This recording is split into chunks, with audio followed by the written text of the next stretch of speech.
Access Fort Wayne offers reflections of our community. Production facilities provided by Access Fort Wayne are a service of the Allen County Public Library. The views and opinions expressed do not necessarily represent those of Access Fort Wayne, the Allen County Public Library, or any other supporting organizations. For more information about creating your own television program with Access Fort Wayne, call 421-1250.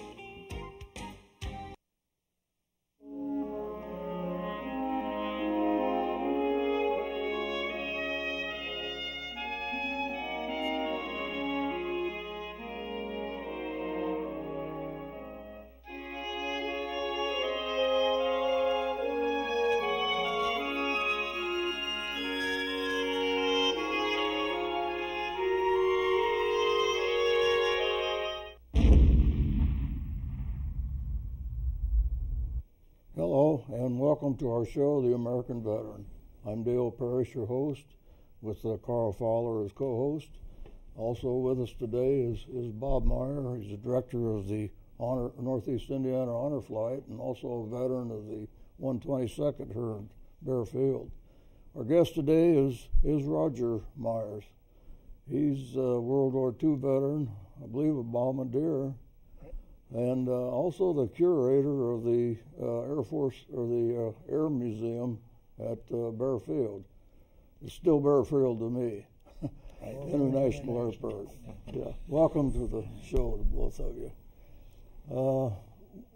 When did you go into the service? When I entered the service? Yeah. I was inducted at Fort Hays, Columbus, Ohio on December the 10th, 1942. 42. I just turned 18 at the time. Just a year after the war started. Right. I followed my three brothers, older brothers, who were already, they all volunteered, by the way, at that, plus a brother-in-law.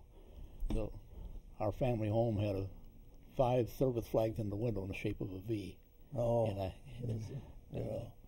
on that. So that was my beginning of that thing. Everybody come home? Yes, we all made it home, but there was, we had one, my second oldest brother, might say, disappeared for about 35 years. Oh. You wonder how could that happen?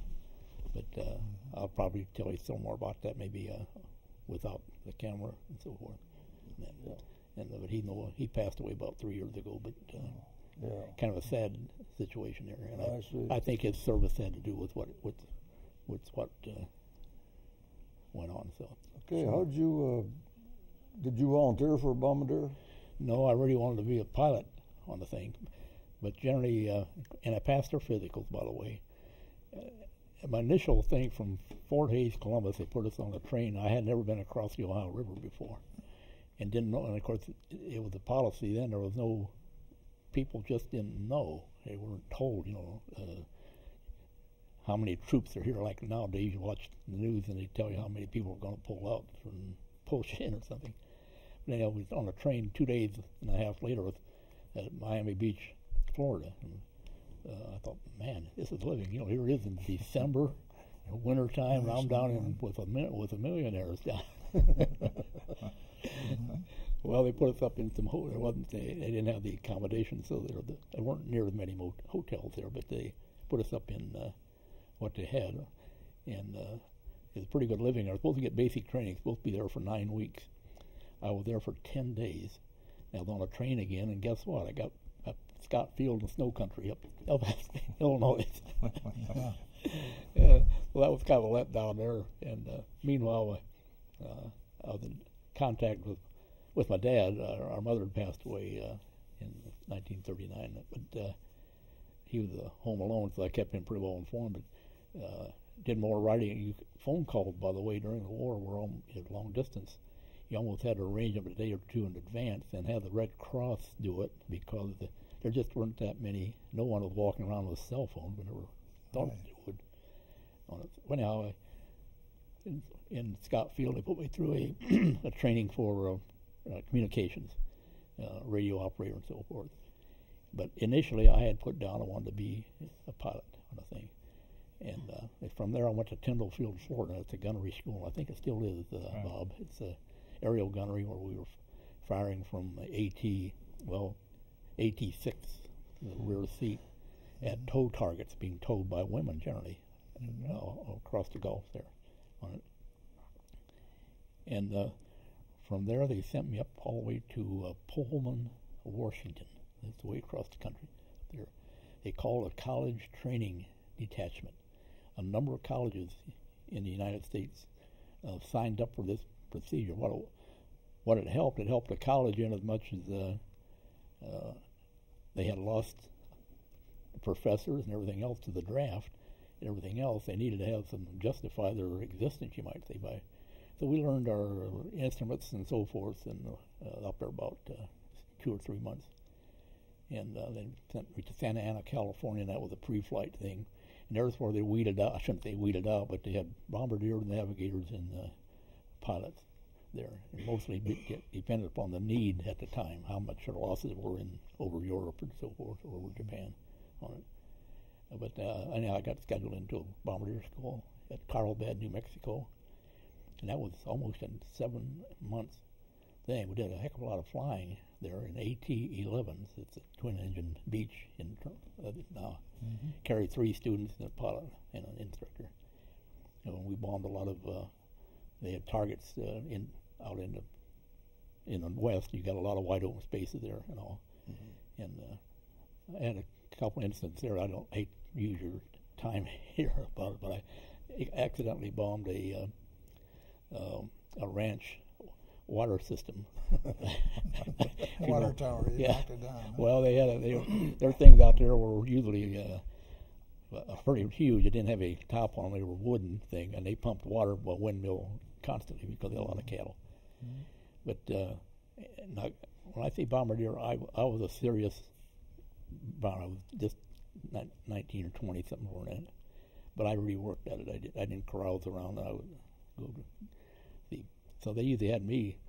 They wanted me to be the first bombardier on each flight to set up the site. The northern site requires a lot more than just looking through an optic and finding a target. You have to program in a number of things on it.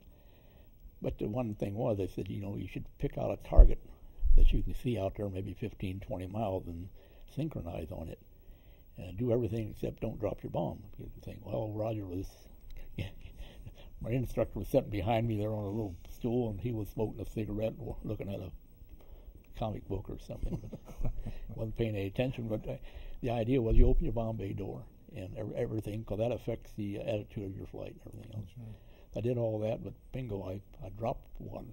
I just was... I didn't realize. I realized it a second after it went. That woke the instructor up too. Was it live or a dummy? It was a practice 100-pound smoke powder thing. In other words, it wasn't set to destroy anything. Just the smoke was intended so that the cameraman on board could get a picture of where your hit was on the thing. But anyhow, this one, the picture showed it went somewhere between the. I missed the water thing there by about 80 feet, I think, and somewhere. So I figured I'd be in the infantry tomorrow. You heard about it, didn't you? Yeah. Well, that was one. Yeah. Anyhow, but as it was, they didn't.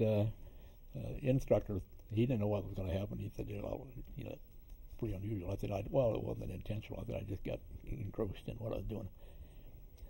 But anyhow. If I move you ahead 25 years, I went to a bombardier reunion. We don't have them now anymore. There's not enough of us left. But and here had another bombardier school, Roswell, New Mexico. And this guy singled me out. He said, "Are you the guy that bombed up that guy's ranch. And I said, well, I didn't want the world to know. He said, well, let me tell you what I did. He said he was at Roswell, some little town at night, about like around here, like Roanoke over there. They got a main street with lights on it. You got a side street. And it looks a whole lot like our night targets. Targets out there were illuminated with generators. Cross, huh? Yeah, a cross type thing. And he said he saw a thing, and anyhow, the instructor wasn't paying any attention. The other two cadets back there were asleep or something. And he dropped one. And they actually didn't realize that what he did until when he got back to base. They bombed a small town there that had a Carnegie Library right downtown, and he hit the steps on it right out front. If it had been noon, it would have been somebody there. Then it nailed him. Yeah. Well, anyhow, like me, he thought his days were nobody will see him in the morning because they'll just ship him out of there. Well, anyhow, he said time went on. He said he got his wings and his commission and all.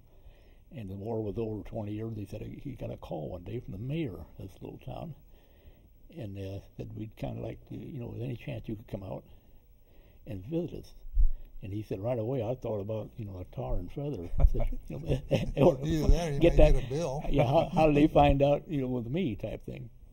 Well, anyhow, so him and his wife goes, and they put him up there for 2 or 3 days, tours and everything. And he was a parade marshal for their parade, and they called it Bomb Day or something. Anyhow, it's about like Churubusco's turtle. No one's seen the turtle, but everybody goes up there to look on the thing. But they have Turtle Day, and this is a bomb day. And then about 10 years later, he did it again. They asked him if he'd come back, and on that. So he shared a little better than I did on that. No one ever credited me with it. Bombing the ranch. Yeah, I had some other incidents too that I wouldn't. Life is full of surprises. You say you was at Carlsbad. Yes. Was that White City? Yes, nearby. Mm-hmm. Did you get to the cavern? Yes, right. Yeah, I was at El Paso, Fort Bliss. Were you? Okay. And we got up there on a weekend pass, and Yeah. I got to see the caverns and that. Yeah. I was close. Yeah. Let me tell you something about the caverns and the bats out there. Before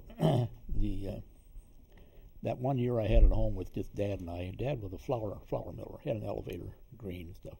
Mm-hmm. And the community of Coldwater, Ohio, which is only about 60 miles southeast of here, but a high ratio of Catholics versus Protestants, 90%, and we were the other guys, the 10. But it's a small town, and in fact, I even knew the priest locally, and there was no a problem with that. But on a Saturday night, here comes the priest to our door, and he wasn't the local guy, and he wanted to know if my father was home. I said, yes, he is. And so I just let him in there. Small town, but I went to the kitchen table. Let's see what he had to see. And he had a church out there in the country, and he's asking Dad. He said, you run the elevator? And Dad said, yeah, I own most of it. He said, well, do you have any problem out there with rodents, insects? And Dad said, we do it. And he said, once a year we fumigate them, and take care of them for about 8 or 9 months, then we have to do it again. And Dad asked, he said, why would you?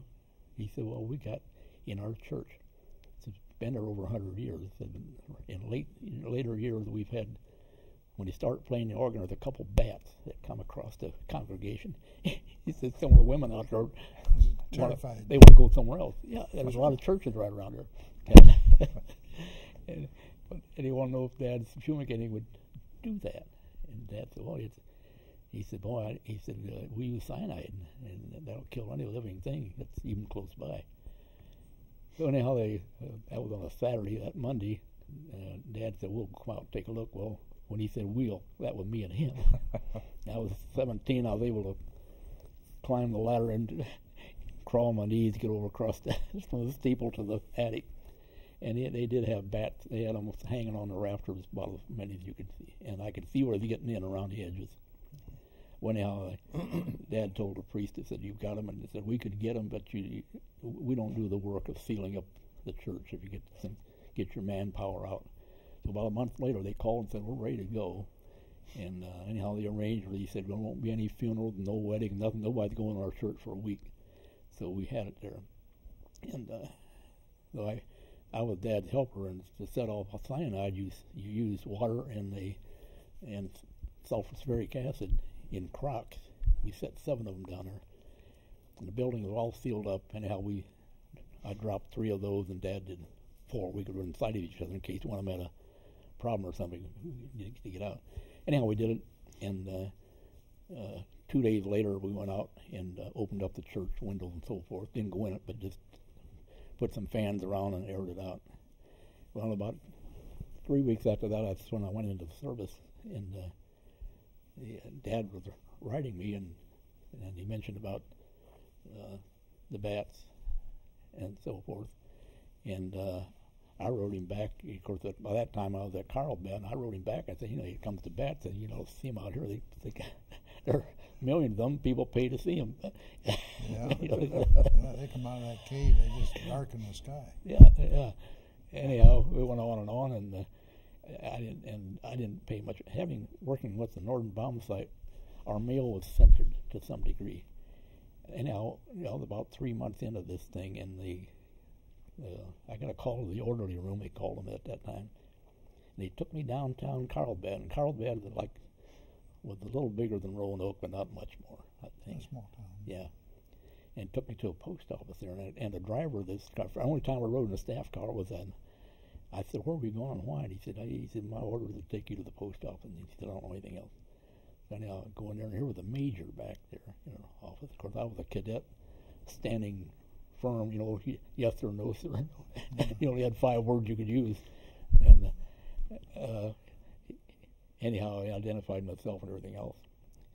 And then he just asked me, he said, are you an authority on bats? I said, no, not at all. He said, well, how about your father?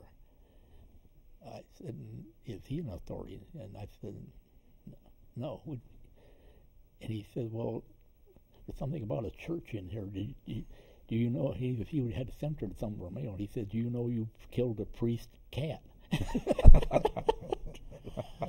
Well, by that time, he had me sitting down and was talking about like we are now. I didn't know, I was not aware of that. And because he had some mail there he hadn't given me that they'd read, but I didn't. So he didn't enter into anything more. He seemed to be satisfied. I wasn't an authority on bats, and neither was Dad at the time. I had no idea what, so who cares? You know what I mean? Yeah. Well, as time goes on, in fact, after I left Carlsbad for Las Vegas and all, I got a call from somebody, I forget who it was, out in there. Said, that they had you in there talking about bats. He said, you know what they were doing? I said, I had no idea. And he said, well, they're experimenting with bats to put incendiary devices on them, to drop them over Japan by the thousands, to start fires. And then you get them off your computer, just ask for World War II bat bombs, you'll get about 20 pages of stuff, that thing. Yeah. Well, that was their idea. They thought maybe they had a problem with the bats because the fellow that instigated the program was a dentist who was merely on vacation out there when Pearl Harbor occurred, and he was so irritated with the fact that a country like Japan could practically decimate our fleet in the Pacific, and he wrote a letter to. He knew Eleanor Roosevelt. He wrote to Eleanor and said, I'm out here where there's millions of bats. If we put bombs on them rascals, drop them over Japan. Well, Eleanor apparently didn't know what he was talking about, so she gives a letter to Franklin, the president. And he reads that thing, and he writes on a note there that says to General Hap Arnold, the commander of the Air Corps at that time, let's do it. So Arnold didn't really have a choice. The commander-in-chief tells him to do something, he's going to do it. So that's the way that one went. And so they gave this guy, they got that dentist, by the way, they put him into service right away. It probably surprised him. And he could pick his own staff, and they put him out. First he went to California. He thought they had bigger bats out there, but they got to Carlsbad, up to Auxiliary Airport. And we didn't know what they were doing there. They always told us, it said, you probably are never going to land here, but if you have to, do it rather than mess up the main runway. We had about 30 aircraft airborne most of the time out there with bombardiers. Yeah. I had a question for you. Yeah. How did your Air Force bombardier thing lead you into the museum? Yeah. How did you get started in the museum? Okay, let me tell you on that. Because you've probably lived in Fort Wayne all your lives, but Yes. Harvester was a major company here, and it's sad to lose them. When we lost Harvester as their production here, of course that affected a lot of employees and still does on that thing. The airport out there, we had two huge displays in the lobby there of Harvester engines, parts and so forth there. Okay. They even had a truck sitting out in front for a long time there. Well, when Harvester left, they closed all those. Anyhow, the airport manager came around, and then we always met every day over at the coffee shop. That's where all the business was conducted. And he said, we lose $700 a month revenue loss by not having them cases. Harvester just abandoned them out there. And he wanted to know if I had any ideas. And I said, well, I got some ideas, but I said, they're not going to produce revenue. And he said, what's that? I thought, we'll just put some memorabilia in there. I said, I got a couple of scrapbooks and stuff. And so we started with that. And of course, he was kind of peeved. He thought we ought to pay for something. I thought, well, we're not selling anything. It's just interesting. That motivated some of our passengers that were traveling in and out. Hey, Grandpa has a scrapbook, or he had pictures of Art Smith, or he had Paul Bearer, various people. And that's where that stuff started to accumulate. And and that's where, of course, where we are today. You're probably aware we're up inside the security area to get to it, so it's awkward to... Yeah, and that's a sore point with me because I don't have access to it then, unless I go through the security. Right. There's where you... I think it should be open more to the public. Well, we talk about it almost daily. We have a dream of sometime being downstairs, and I think that will occur. And to do that, you have to do something with security, move it upstairs. That's it. And that's doable, we'll say. The TSA keeps changing their law. Just the other day, they came along and said it's okay now to take a knife, which I think was Dumb. pretty dumb. What they're saying is that the reason they did that because the international countries are doing that, so they want to be like them. Sure. But and possibility of connecting flights. yeah, and so but forth. we do a lot of tours. I do mostly adult groups. If you give us 3 or 4 days in advance, we have to submit a list, what they call the no-fly list. There are people in this country that are on it that aren't permitted to even be at an airport, let alone around commercial airplanes and all. And we'll take them. I take sometimes one person or two, and we don't charge anything. I love to do what I do, and they always say at the airport that Roger talks until sundown. What time is it now?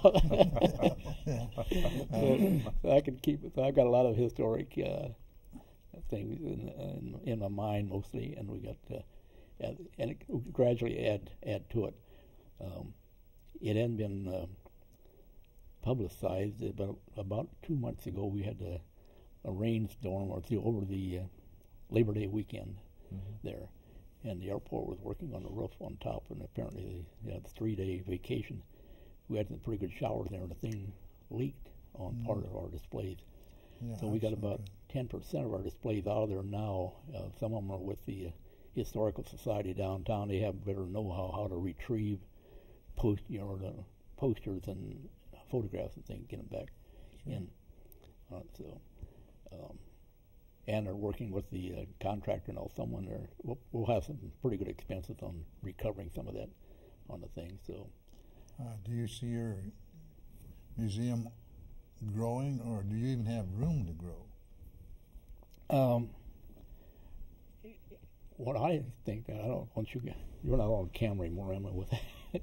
Yeah. What I think is really going to happen was probably not in my lifetime. I'm 80 in my 89th year now. That the terminal building itself, I'll say probably in another 20, 25 years, will be located on the south side of the airport, where the tower is, fire stations down there. Sure. The airport owns a pretty big chunk of property between the airport and I-469 right there. So the racetrack will go? It probably would stay. Yeah. Okay. Yeah. But if you can envision what I'm saying on it. Yes, yes. And I don't want to get a rumor started that Roger said they're going to change move their airport. No, but certain things need to happen in the future, and you can speculate. Yeah. If they should, and I think there's a good chance they may redo the terminal itself as it is and put us downstairs in about the general area where the security people are now. Where they, it used to be our airport. You even had an observation deck. People stand up there. I've been on it. Yeah. Your restaurant was out down there where you could sit and eat a meal. Now, even if you're getting on a flight at Bear Field, you don't see an airplane while you're there, including the one you get on. Everything is everything all sealed up. So it takes away the interest to some degree. Yeah. And of course, you find people parking around the perimeters here, and which I would do too. Yep. Let's see. Oh, Roger, if somebody wanted to schedule a tour, who do they get a hold of? Okay, I can give you a number on that, and I don't know if you know Judy Lake or not. We have what they call a host program out there, and it's got recognition throughout the country. In fact, Wall Street Journal says this is the friendliest airport in Fort Wayne, Indiana. And but anyhow, this gal's name is Judy Lake, and she's on the airport staff. Judy Lake. Judy Lake, and I'll give you the number. Go ahead. It's 747-4146. Moves you to the airport switchboard, and then I forgot. I think her extension is 439, I believe, but I could get that for you. But she'll arrange tours. They'll do quite a few school tours, not as many as we used to. A lot of schools are budgets or stuff they can't, to have another bus driver or gasoline and so forth. But sure. Okay, want to repeat that number? The number is 747-4146. 4146. Yeah, name is Judy Lake. Okay. But anyhow, she's got about 60 volunteers and guys your age and mine, and gals, mostly women, that volunteer their own time out there. And we're known as a cookie airport, by the way. Everybody that arrives here gets a cookie from Archway, individually wrapped. We even separate them according to whether they have sugar content or not. Over 1 million cookies about 2 years ago already, and it's passed them out now.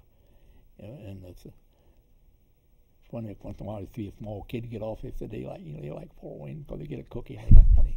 So we took a whole bunch of cookies down last weekend down to the Civil War Patrol down to the downtown on that program. But it's these gals and guys, and some of them they're older than I am. Some of them, but they'll work anywhere from 4 hours, maybe just a week or a month even. Some of them work almost daily schedules on this thing. And they meet the flights with a basket full of cookies. They're down there outside of the checkpoint. And they don't get any salary at all.